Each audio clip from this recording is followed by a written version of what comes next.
Hello again and welcome to another Warhammer 40k Imperial Guard After Action Report.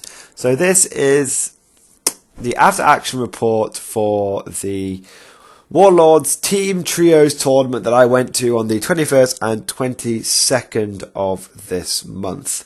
For those of you who don't know, I actually sort of did live updates throughout the weekend for that tournament. Sort of did a pre-game chat and sort of covered what army, 30-second videos, what armies I was facing, how the games went after each game. So that was fantastic. There were 12 teams at the event. The top 4 spots were never really possible. The top 4 spots were held all by very, very, very good teams of good players. So it's kind of like from 5th onwards that was where the medium teams were fighting for. That was where the sort of real competition was. The top 4 slots were always going to be taken by certain teams with certain lists. But having said that, my team placed 6th overall, which is very, very good. My personal tally throughout the tournament was 5 wins out of 5 games, which is obviously very, very good. My teammates won sort of 2 or 3 games each respectively. It was essentially wherever the guard were, the guard won. I played 2 singles games and 3 doubles games that weekend. So, overall, a very, very good weekend. So, what I'm going to do in this video is cover what armies I faced, what I found worked, what I found didn't work, and essentially anything learnt from the tournament. So the first thing I want to say about this tournament, for those of you who don't know, was there was some rather interesting restrictions, and there was also a lot of secondary points available. So essentially how it worked was there was about 1,000 points. No, that's not right. About 40% of the points that you could earn in this tournament were from actually playing your games. There was a lot of points that could be won simply simply based on what is traditionally called soft score, but it actually counts towards your final total in this tournament. So what I mean is painting and army scheme and squad markings, stuff like that. All that sort of soft score. There was a score for fluff, score for lists. So if you had an absolute net list, you would get minus points, and if you had a really fluffy thematic list, you would get plus points. That was based on each faction, because the people that run this tournament, they know each army through and through. So my team scored almost maximum points for fluff, painting, and sort of army theme for lists as well. So we did really well on that. I think we sort of made it, if there was 4 levels, so like 0, 5 points, 10 points, and 15 points. And I think most of us all scored 10 or 15 points in every category. The only thing that we missed out on was for display boards. So that was it. The lists that we were using was my Mordian Iron Guard, which was Mordian through and through. I scored maximum points for my list because it was very fluffy. I had taken the Mordian Warlord trait. The vast majority of the models in my army were Mordian. I'd taken the Mordian Relic.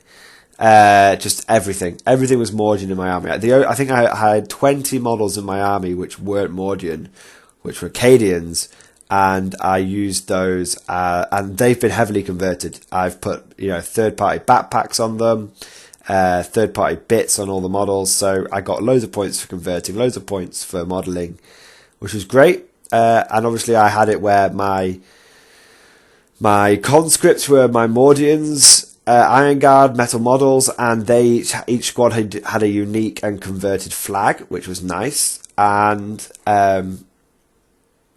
then my regular infantry squads were a mixture of sort of Mordians and Cadians, and then my veteran squads were a mixture of Mordian, Cadians and Steel Legion, and that fitted the fluff for my army, which I've covered in one of my other videos where I'm saying it's a mixture of Steel Legion, Mordian and Cadians all working together, and I included that fluff when I submitted my list, and so I got loads of points for it, so that's great.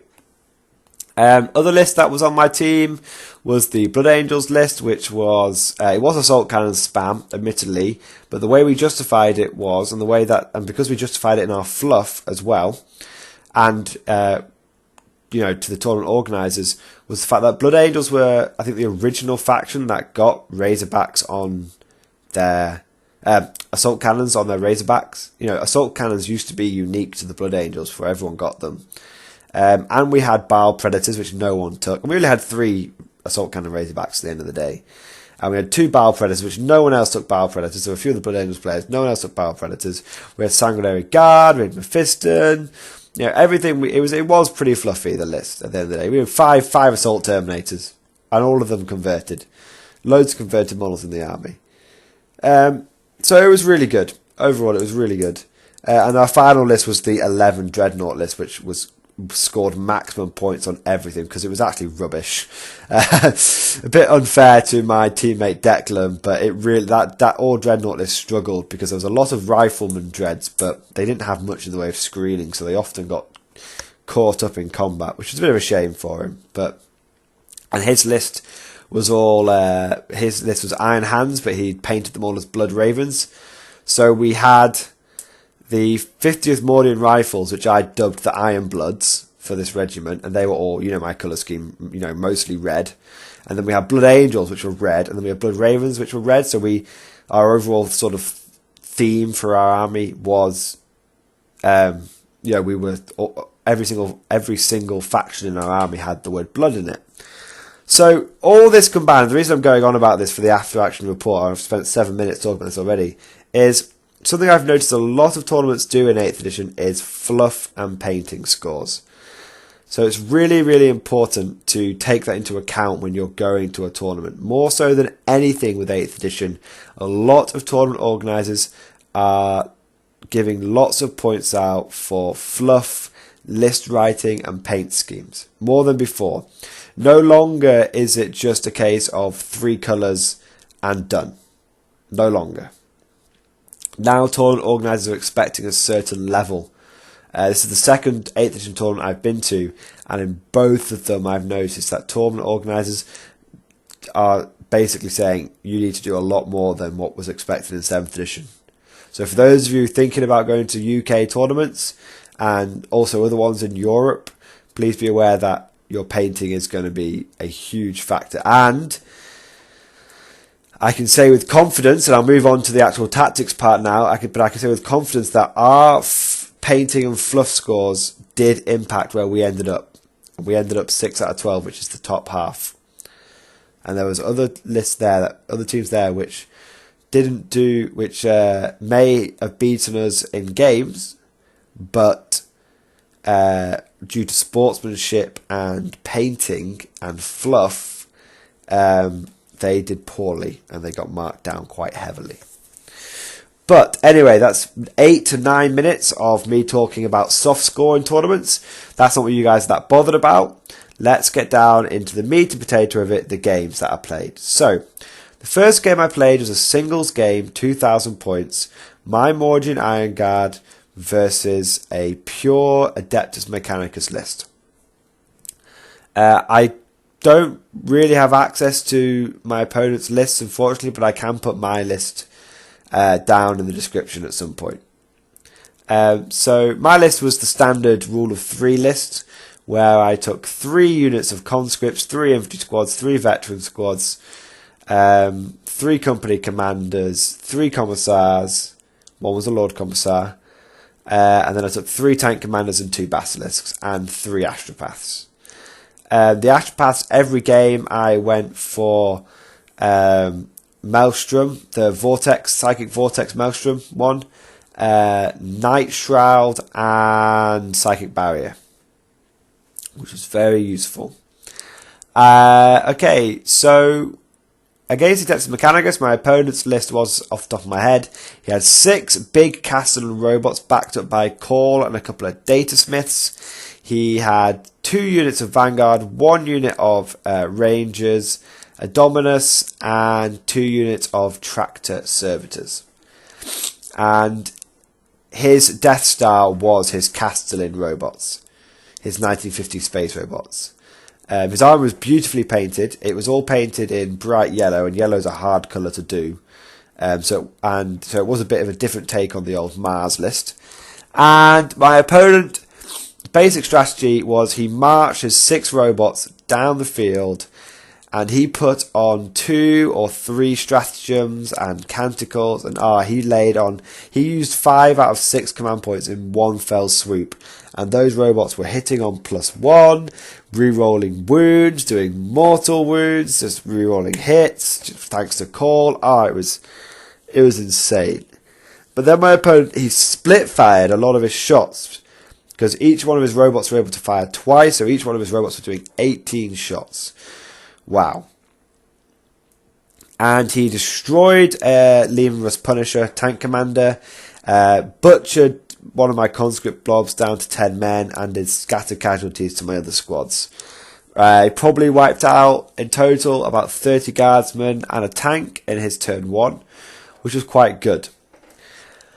However, he couldn't do that again, and then once I worked that out, I realised I'd taken the main body blow of his army, and I realised, hang on, I've actually come out of this relatively unscathed. I've still got two big boom tanks with my battle cannons.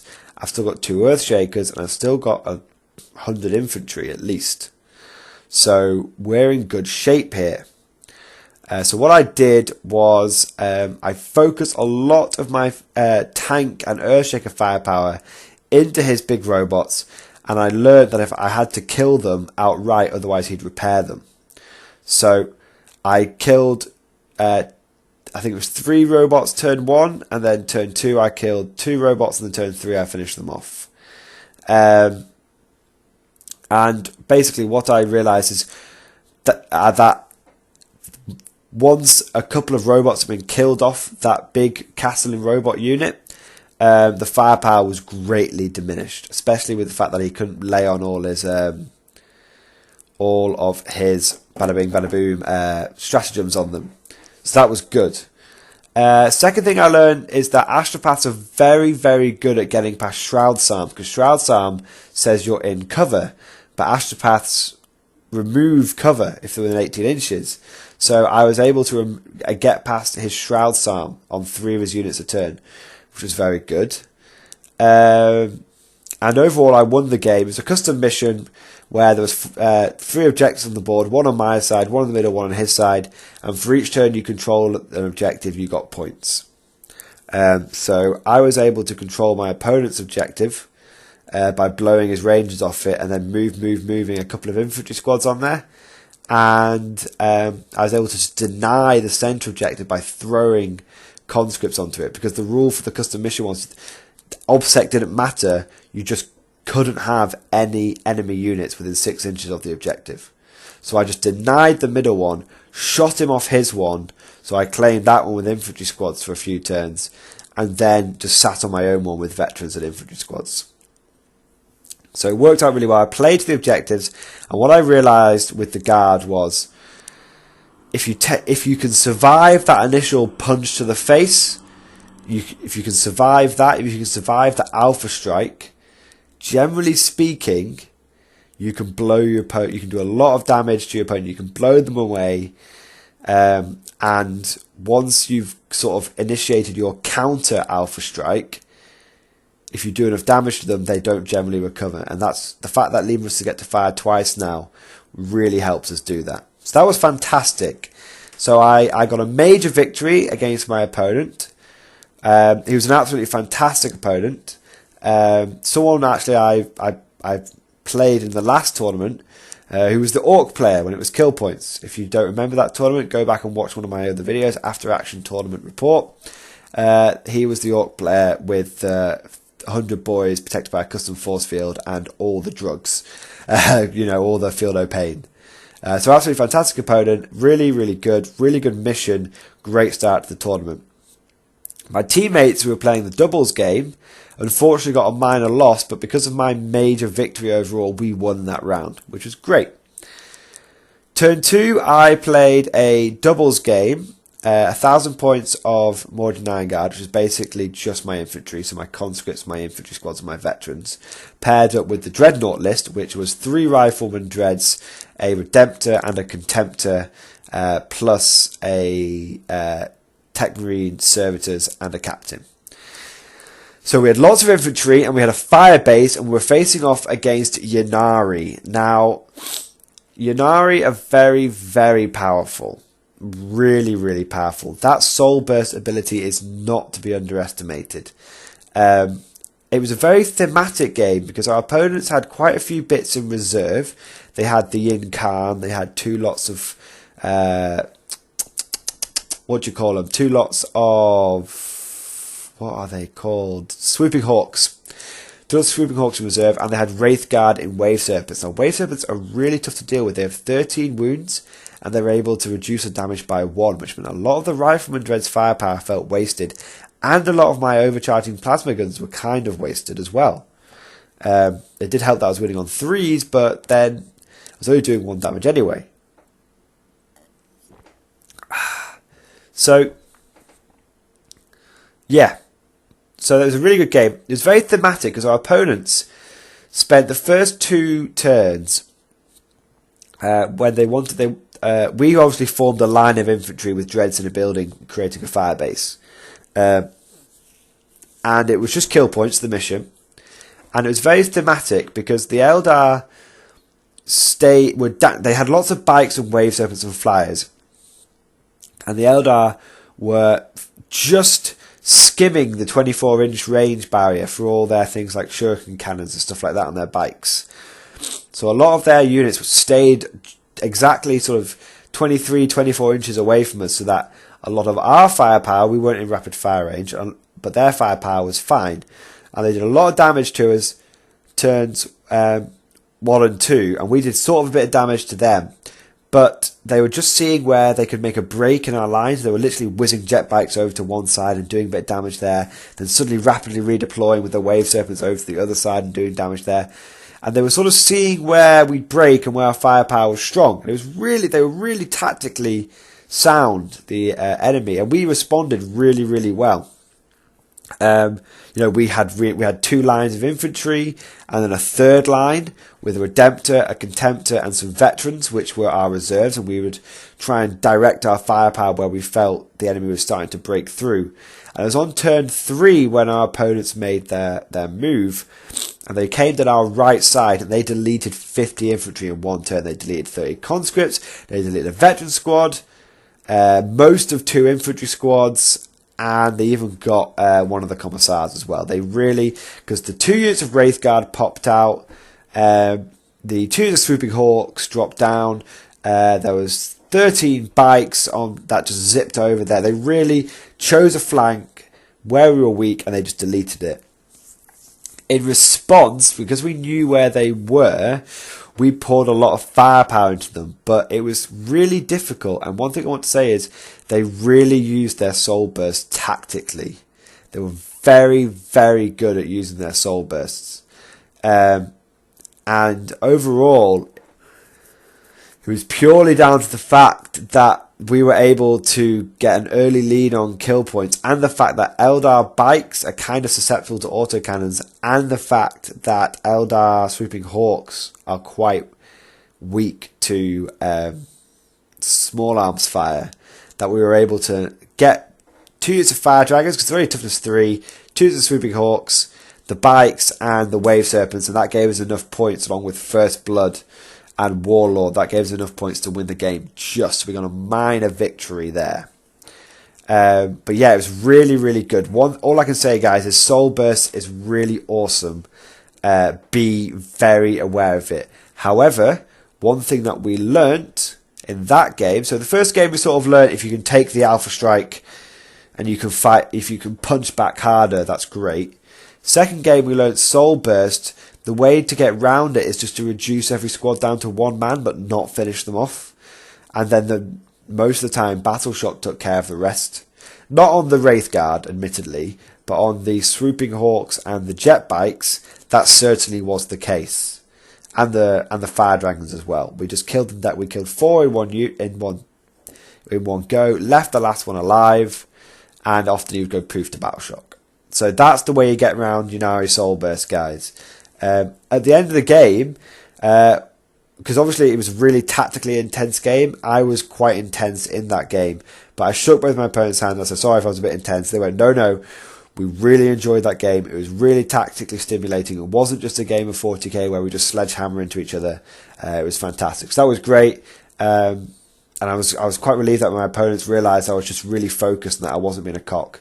So that's good. And I bought them a beer afterwards, and we had a good time. But I know them. I played them before, so fortunately they knew that I was just enjoying the game, because that's when I'm enjoying a game, I do get quite focused on it. But they were really cool, and they were the same. They were really, really focused, and at times it was quite intense. But when you have those intense sort of discussions with someone, but you're not falling out, you're just really intense on it. That was what it was like. And we never argued once during that game, and we never even had to do a dice roll off. We sorted all rules problems out. And maybe that's a reflection of 8th edition. I don't know. So the final game of day 1 is a bit of an infamous one. It's the one that I made a 2-minute video on. The final game of the day was possibly the worst game of 40k I have ever played. It was a doubles game. Oh, I should say that Johnny, the Blood Angels player, was in the singles that game, and unfortunately he got a minor loss by 2 points. We won our game by 2 points, and he lost his game by 2 points. So that was a draw overall for that round. So we won the first round thanks to my major victory, and we got a draw against the other team, which is okay. Now, the final game was the Dreadnought player on his own, using all his Dreadnoughts for the first time, and me and the Assault Cannon Blood Angel player working together, and we were facing off against Magnus and Tau. So the player who's using the Thousand Suns is an absolutely fantastic player, really chilled, really down to earth. He just wanted to sit there. He had 4 beers in front of him, big bottles of beer. He was like, I'm just here to throw down Rubik Marines and drink beer. So that was fantastic. The other player, on the other hand, was a real nasty piece of work. Really aggressive, really sleazy player. And it's someone who I've actually played before in the last tournament. And he's the Tau player that likes to slow play people. His go-to tactic is to slow play his opponents. I actually checked with every single one of his opponents after this game and on the second day, and he never got past turn 3. He played turn 3 every single day. I informed the tournament organisers of this in a professional manner. I said, that Tau player, I told them they were there when what happened in my game, which I'll get into in a minute. But I also said afterwards, I don't want to seem like I'm stirring shit, but please be aware that I've spoken to some of the other players that I've played against the Tau player, and he has slow played every single one of his games, so I'm letting you be aware of that now. And they said, no, that's great, thank you very much, and thank you for not making a fuss out of this. And I was like, no, that's fine. So, his list was Long Strike, plus another Hammerhead, plus 21 Fire Warriors, plus an Ethereal, Commander, and Dark Strider. And the Magnus list was Magnus and a Demon Prince and 3 squads of Rubik Marines. Our list was 150 Mordian Infantry, plus 2 Biles of Assault Cannon Heavy Bolters, plus 3 Assault Cannon Razorbacks. So, the first warning sign was when we were going for deployment, and the Tau player tried to jammy it so that not only did he get the best deployment zone, he also got to place all the objectives. And I said to him, no, it's just big guns never tire. So, it's just big guns never tire, so it's 4 objectives. And he tried to get, it was just so bad. He was like, I want that deployment zone, so I'm gonna have it. I was like, no, we've got to play it by the book. He kept trying to make, right, this terrain's going to be this, and this terrain's going to be that. And I was like, no, the tournament specifically says it's just normal terrain. It's just +1. Blah, blah, blah, blah, blah. It was just, first 10 minutes were taken up by him just trying to jammy the rules into his favour. And I just kept having to say, look, here's the page on the rule book. This is how we're going to play it. And he kept like, oh no, it's the last game of the day. Let's just try it this way. And I was like, no, dude, like, come on. It's a tournament. Let's just do it by the book. We can't argue. We can't fall out. We can't fall out if we do it by the book. So let's do it by the book. And he tried to stare me down. Like, he stared at me, bawling into my eyes, like, you know, staring into my eyes, scowling for a good 15, 20 seconds. And I wasn't even sure what was going on, but I kind of figured he was trying to stare me down. So I just stared back.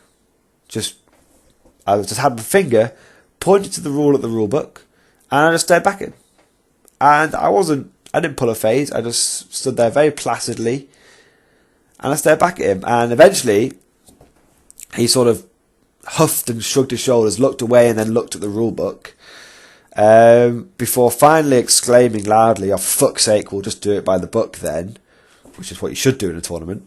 And then it turned out, because he tried to shaft us, he actually ended up getting the deployments that he didn't want. And if he just hadn't been messing around from the beginning, he probably would have got the deployments that he did want. But as it was, he kept trying to jammy things, and every time he tried to jammy things and twist things to his advantage, the dice gods punished him for it. They really did. It was very strange. Every time he tried to fuck us over, he got fucked over even harder by sort of like bad luck and stuff. And it was clear that the dice gods disapproved of his behaviour. So what ended up happening was, this was the game when our deployment was search and destroy, so it's table quarters. And they deployed quite aggressively, and they got turn one. And turn one, they just deleted 30 conscripts with their firepower and did a number on another. They probably killed about 50 guard in turn one. It was really powerful. But what I noticed was the Tau player, who I had beaten in the last tournament, who was really pissed off that I beat him in the last tournament, was purely focused on beating me. It was like he had a grudge against me, he had a bone to pick against me. And he was purely focused. He didn't fire a single shot at the Blood Angels player all game. Neither did the Thousand Suns player spread his damage equally, but the Tau player just went after me. And I realised after turn one, he's got a grudge against me. And I might be able to use that to my advantage. So what I did was, I purposefully, it's going to sound quite callous, but when I realised what he was doing, I kind of sacrificed 60 conscripts to him. The first unit he blew away relatively easily. The second unit, I could have stopped him from blowing it away by putting take cover on them and psychic powers and buffs, but I didn't. I put psychic powers and buffs on some other key units, my infantry squads and veteran squads, and I didn't, and I purposely left my conscripts exposed. And so again, he blew away 30 conscripts in his second turn. So my opponent was feeling pretty good about himself. They probably murdered about 80 infantry, hit give or take, in the first two turns, about half my force. And because of this, they got quite cocky, and they advanced forwards. However, the way the objectives were placed was there was 2 in the centre and 1 in each person's deployment zone. So it's always going to be about those centre objectives. But our assault cannons, the way we had deployed our assault cannons, was so that they were just creating a killing zone around those 2 objectives. Now the Tau player, turn 1, had stayed back and used his superior range on his 30-inch range guns to great advantage. However, his turn 2, after a good turn 1 result, he'd moved forward, was kind of cocky. I'd moved my conscripts forward just enough so that if he chose to move forward himself, he'd be able to get into rapid fire range, and he took the bait, and he measured it, and he went, right, I can get to rapid fire range. And he did, and he murdered the second lot of conscripts. But by moving into rapid fire range with his pulse rifles, he had moved into range of our assault cannons. And me and my brother We've got almost one of those weird twin psychic links. We're not twins, but we looked at each other and we're like, we know we've got him now. He may have wiped out 80 infantry in a couple of turns, but he's about to take a real beating. And 5 assault cannons opened up on the Tau lines and they ripped them apart. Not a single Tau fire warrior survived. I think it was 21 or 30 Tau fire warriors, I'm not entirely sure, but all 30 fire warriors went down. Dark Strider went down. I think one of the other characters went down as well. It was brutal. It was mass reactive shots. It was 60 assault cannon shots backed up by 12 heavy bolter shots. Ripped him apart, and we just removed his OBSEC from the game. In my turn, obviously on my side, I jumped my infantry forward so that everyone was in rapid fire range, and by using Vengeance Vicadia plus volley fire plus first rank fire, second rank fire, I was able to delete all 15 Rubric Marines. One 10-man squad just killed 5 Rubric Marines because thanks to first rank fire, second rank fire, each guy was getting 4 shots.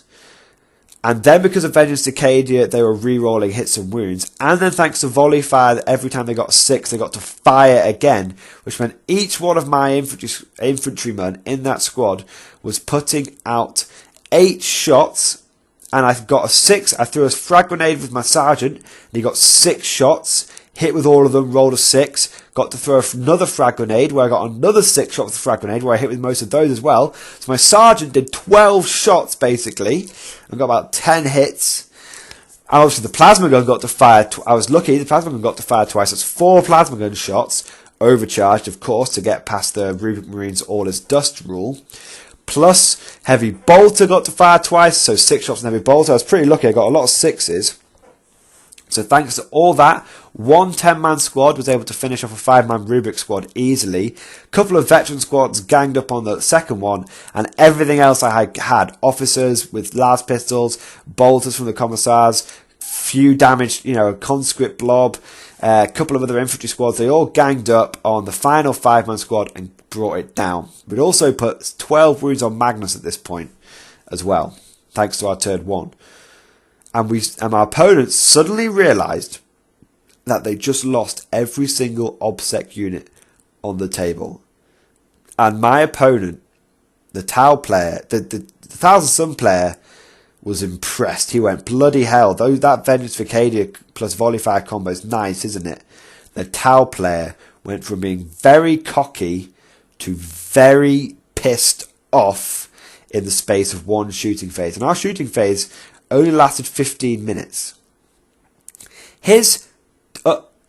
We had used 2 hours of our 2 hours and 45 minutes of the game by the time at the end of our second turn, and me and my brother had only used about half an hour of that time. My opponent took an hour to deploy his 30 Tau models, and then took about 30 minutes to do. It's 45 minutes. I think 45 minutes to deploy, and then about 45 minutes for his turn 1 and turn 2, and we had 15-minute turns. It was just crazy. He was slow playing everything.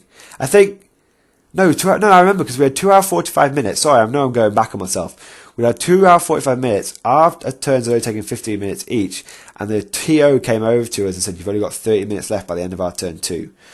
So that gives you an idea of how much the Tau player was slow playing, as he was measuring everything, moving things, moving them back, ahhing, rolling individual dice for things. It was just terrible, really obvious. Everything took a long time.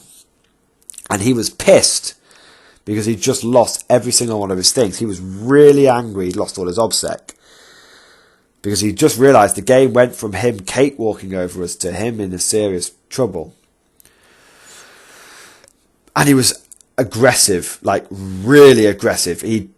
Calling us like fuckers and stuff like that. He went, "Oh, you fuckers, I can't believe you just done that. Fuck's sake." Every time he failed to say, "Fucking hell."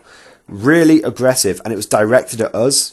He wasn't swearing at himself and it's bad luck. He was swearing at us, looking at us, spitting teeth. Every time we did something, he'd check what we were doing. Check, oh, have you measured that? Oh, you half an inch out. No, we're not. We're actually 3 inches in, 5 inches, so 9 inches away. Oh, yeah, sorry. I thought you had only 18-inch range on your lasguns. No, you didn't. Lasguns are 24-inch range. Anyway.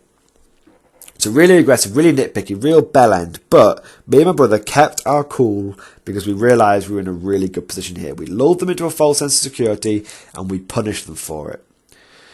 My opponent's turn 3, he decides to rush for the objectives because he realises that we're probably only going to get a turn 3 each.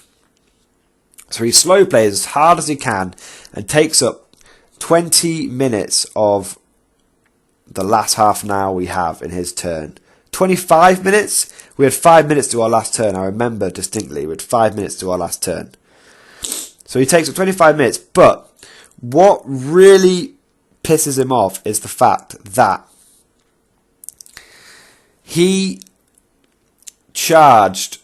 I had defending a key of one objective. We had one objective on the right. We had 30 guard. Plus 5 Space Marines on it. On the other objective, things were a bit more tenuous. We had a 10-man squad plus 6 conscripts. And that was it, really. We had other reserves we could pull in, maybe, but it would have been a stretch. And my opponent, in his turn 3, blasts everything into me and kills me down to 4 infantry and 1 conscript with his shooting. And then he decides to charge me with everything that he has. Now, he doesn't have any OBSEC. Remember, he has no OBSEC at this point. But he thinks if he can remove me, then I won't have any OBSEC and he can get the objective. So what he does is he charges his 2 tanks into my 1 conscript, and he charges his commander and ethereal, just his commander into my infantry squad. Now, this is where I make a mistake, but he's really aggressive about how he's doing this. And I mean, he's spitting teeth at me. But he charges 2 tanks into me, and he's like, right, I'm going to attack you. And I say, well, you can't do that. He's like, why? And I was like, because that construct's got Night Shroud on it, it's -1 to hit. And he goes absolutely berserk. Why didn't you tell me that? Blah, blah, blah. Fucking hell. Fuck this. Fuck that. Blah, blah, blah, blah, blah. And it turns out I was wrong. Okay, I was wrong because his... I thought Night Shroud was just -1 to hit all the time. But it was... it's only at range shooting. But it didn't make a difference at the end of the game, right? Because his commander attacked my 4 infantry... And he said, right, well, I'm going to put my commander in there instead. And I was like, no, you're not. He was like, why? I said, you've already declared your charges. You've already moved in. Your tanks are physically blocking your commander. And besides, you didn't get enough charge range to get your commander in. So I'm not allowing you to do that. And he just turned around and went, you're a fucking cunt. That's a cunt move. And you're a cunt. You fucking dickhead. It's what he said to me. So obviously, I was just like, mate, you have been... I said, mate, that's too far. You have been super aggressive all game, completely unnecessary. It's only a game of Warhammer, and I've put a piece of paper there to say I had a marker which said Night Shroud on top of the conscript. Said there's a marker there, so you can't even say I didn't tell you.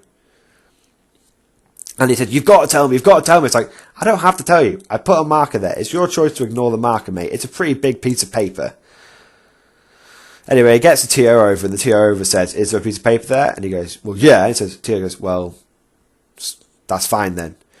Anyway, so he attacks my infantry with his commander, and only kills 2 of them anyway. So the whole point is moot, because I blow the brains out of one of my infantry guys, and I've got 1 conscript who, even if he had killed it, they still had an infantryman on the objective, so I won. Plus, that was his turn 3. So my turn 3, all I did, just to seal the deal, because I had a 30-second turn 3s, I was like, right, well, I'm just going to move in advance, and then move this infantry squad. And I got 21 inches with an infantry squad, so I had another 10 men sat on the objective. So it really made no difference. But he was packing his minis away at this point. He wasn't even looking me in the eye. He wouldn't even say good game. He wouldn't even shake my hand. So, what did we learn in that game? Number 1, OBSEC is really, really important. Number 2, it's very important to play mind games with your opponent. He was so focused on beating me that he didn't even fire one shot at the 5 assault cannons. And if you leave 5 assault cannons to have free reign on the battlefield, you're going to have a bad time.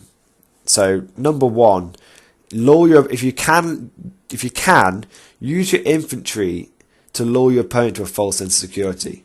It even says in the Imperial Guard Codex, there's nothing like the massacre of a full platoon of guardsmen to give the enemy a sense of overconfidence. Little do they know, pre-sighted guns are already targeting them. That's pretty much what we did. We sacrificed. The first 30 conscripts were like the hint. We then intentionally sacrificed another 30 conscripts just to get my opponent overexcited, and it worked. If you know someone is gunning for you, you can use that against them. And we did. Purely and perfectly intentionally, we played that guy right into our hand. Third thing to learn. So firstly, play objectives. Secondly, if you can, play mind games. Thirdly, keep your cool. Our opponent probably and completely lost sight of the game. Because he got angry. He started not giving a shit about certain things, just going for kills, just wanted to do as much damage to my army as possible. Meanwhile, me and my brother, whilst a little bit shaken up by the fact that someone could be so vile in a game of Warhammer, we really focused on the objective. We kept cool. We made sure we'd okay guys, just calm down. We said that to each other, don't let them get to you, and we were like, yeah, we buddied up, and then we won the game. So that was fantastic. Fourth thing is, Night Shroud only affects you at long range, but in this instance, it just didn't make a difference. It made no difference. Our opponents had no OBSEC, so we'd already won the game. So, so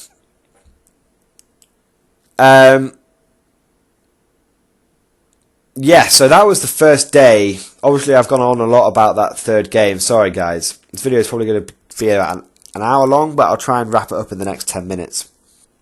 So we've learned lots from the first game, from the first day. We've learned that if you can survive an alpha strike, then you can absolutely punish your opponent into the ground. We've learned a lot about the new Eldar and Soul Burst, and that Soul Burst is really powerful, but the way to get around it is to use Battle Shock. We've also learned in the third game is where we learned the most, which is if you know your opponent, you can play them. People are only human, and humans have flaws. And it's perfectly possible to lull people into false sense of security and then make them really angry, put the voodoo into them, and then they'll start making mistakes. Day 2, and the first game that I played, unfortunately Johnny, the Blood Angels player, wasn't able to attend the second day. He had a bolt action tournament, but one of our friends stepped in, just used Johnny's models in the same army, and I had another game with him, and basically it was another objective mission, custom mission, where there was 4 objectives on the table, and each one was worth a certain amount. So the longer you held them for, the more points you got. We ended up facing off again, and it was all based on the number of models you had next to the objective. Doesn't matter if they were OBSEC or not OBSEC, it was just number of models. And we ended up facing off against a Terminator-only opponent who just had 30 Terminators. And he couldn't win. He could not win. Because I just sat 50 infantry. I sent a platoon after each objective, and I just put 50 infantry on each objective. And that was more models than he had his entire army. We didn't do all that much damage to him. I mean, he had like 20 Terminators by the end. He had 10 Terminators and Calgar and Tiggy left at the end of turn 5. So we only killed 20 Terminators all game. Terminators are tough. But he couldn't win. I mean, and that was... There's not much really to be learned from that game. just the fact that, you know, pure elite armies like that are always going to struggle. And he couldn't win. He was a really good guy. He knew he couldn't win.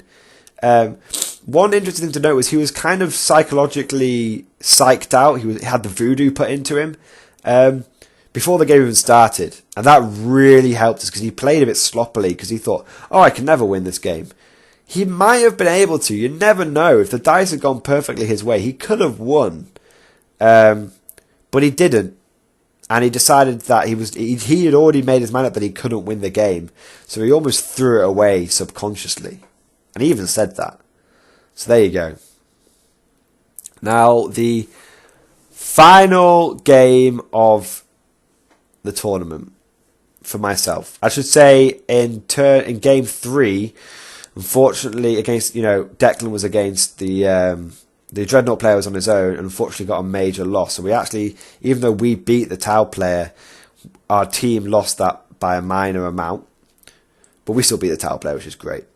And then it was a draw in our 4th game because we got a major victory, but the Dreadnought player got tabled again, unfortunately. So major loss. So at this point, we were on 1 big win for us, 2 draws, and 1 very minor loss. Very minor. So, so we're feeling pretty good. Final game, it was the Dreadnought and the Blood Angel player playing together against Orcs. They were facing Dread Mob plus Green Tide. It wasn't pretty. Sam, who took over from Johnny for the Blood Angels, is inexperienced, unfortunately. I did warn him they're going to dad jump and tile your tanks up, deploy your tactical marines as a screen. He didn't listen. He didn't do it. And unfortunately, my prediction came true, and they dad jumped 30 boys, and they tied up all the Razorbacks and Bars. They took 10 casualties on the way in because it's 60 assault cannon shots. But that doesn't matter to Orcs, and they tied up every assault cannon Razorback. By the time they'd managed to get rid of them, the Dreadnoughts turned up, tore them to pieces, and unfortunately they got tabled. Purely because they didn't deploy a screen of tactical marines. And I said that to Sam. I said, you lost that game because you didn't deploy that screen. But he's new, he's learning, so he'll never make that mistake again, hopefully. Myself, I ended up playing against a Flash Gits list. So it was 3 squads of Flash Gits with the Big Mech and Captain Badrook. They all had ammo runts. 3 battle wagons with super cannons, 2 Dakar jets, and a Morkanaut. Or a Gorkanaut. I'm not sure. And the mission was Retrieval, Search and Destroy. And my opponent had 2 objectives in his half. And I only had 1 in the centre, and I only had 1 in my deployment zone. Because my opponent was very crafty with the way his objectives were. My opponent also got the better deployment zone because he got a giant 3-story building which he crammed with Flash Gits. He also had a squad of Gretchen, I should say. He crammed with Flash Gits, and he basically controlled 2 objectives, and I'd have to come to him. Now, because I looked over about halfway through my game 1, through this final game, and realised that Sam and Declan were well on the way to getting tabled, and I realised, hang on, if we're going to draw against this team, I've got to get a major victory. And the only way to get because of the way the tournament score worked, the only way to get a major victory in this game was to get all 4 objectives plus First Blood plus Linebreaker or Warlord. And I wasn't going to get Warlord. I was like, frigging hell. Now, fortunately, I had managed to get First Blood against one of the Dakar jets. But that meant I had to get Linebreaker and 2 objectives against a fully entrenched Orc bunker.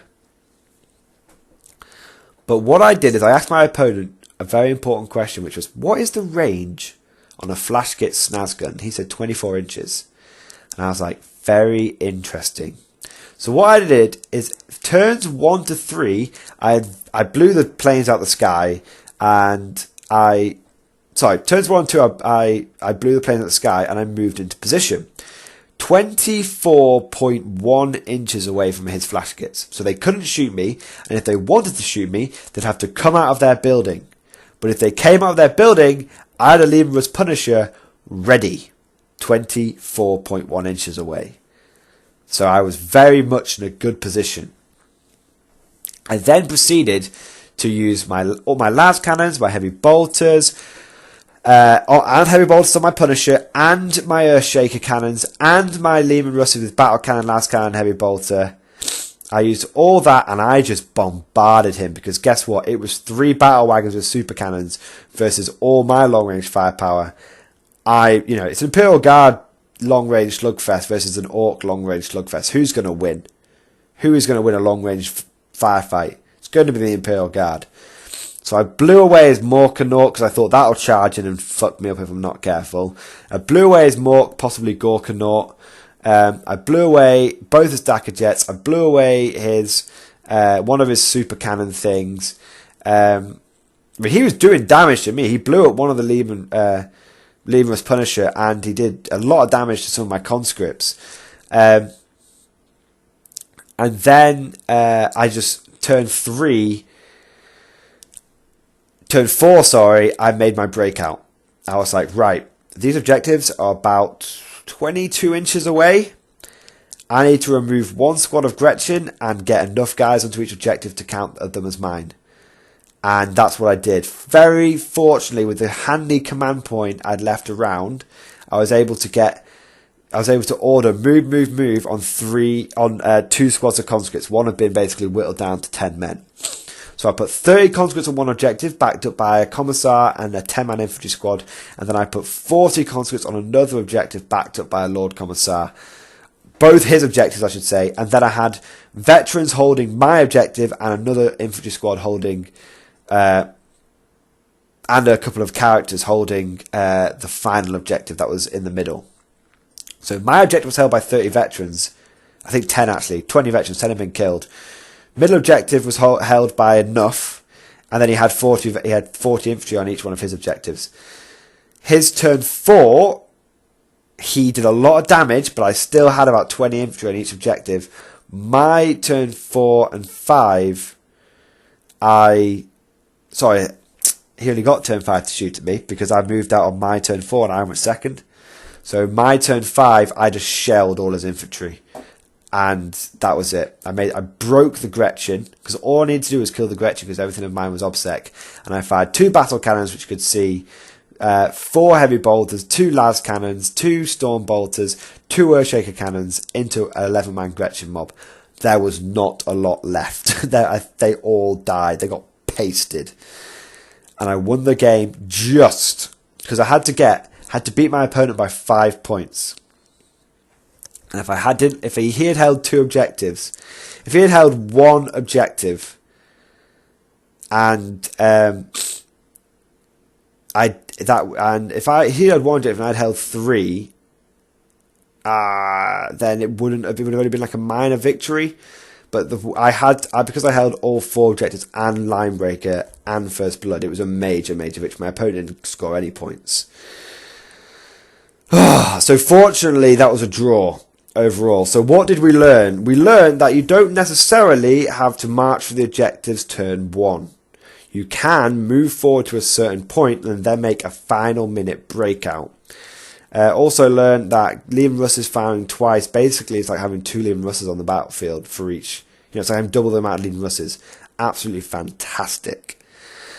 So overall, we placed 6th. The Imperial Guard won every single one of their games, which is great. I came out of the tournament, checked my phone to find the news of the Imperial Guard nerf, and was like, wow, missed that, dodged that bullet, because I think my games would have been very different if I hadn't had that ability to just mash conscripts onto objectives, which I did a lot of the time. So, yeah, there we go. Lots of lessons learnt. So, number 1 lesson is, if you can survive the Alpha Strike, you can beat the enemy to pulp. Lesson number 2 is, be aware of Ynnari Soul Burst. They will use it to destroy you. But the way to get around it is to use Battle Shock as your friend.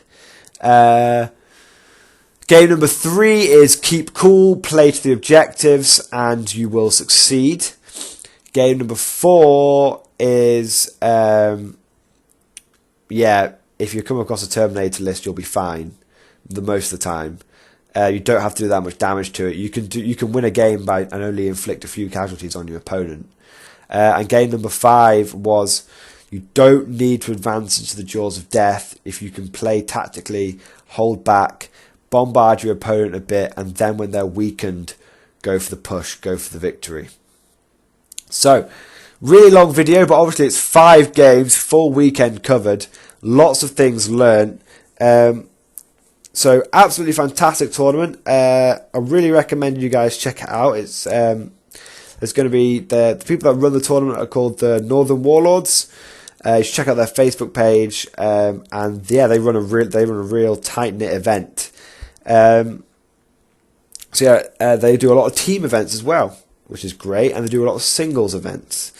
So I hope you guys really enjoy this video. I hope you guys learn from my lessons.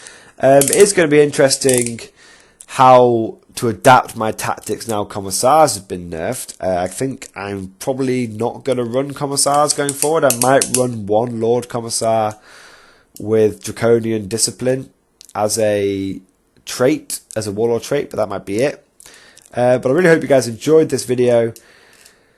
Put any comments down on is there anything you want to know, what units performed really well. I can say that the foot veterans with Plasma and Lascannon performed excellently every game. And of course, if you've got any tournament stories that you've had recently, please put those down in the comments and share any tactical lessons that you have learned from your recent games, because the whole point of this channel, as I say over and over again, is to create a community where we can all learn from each other.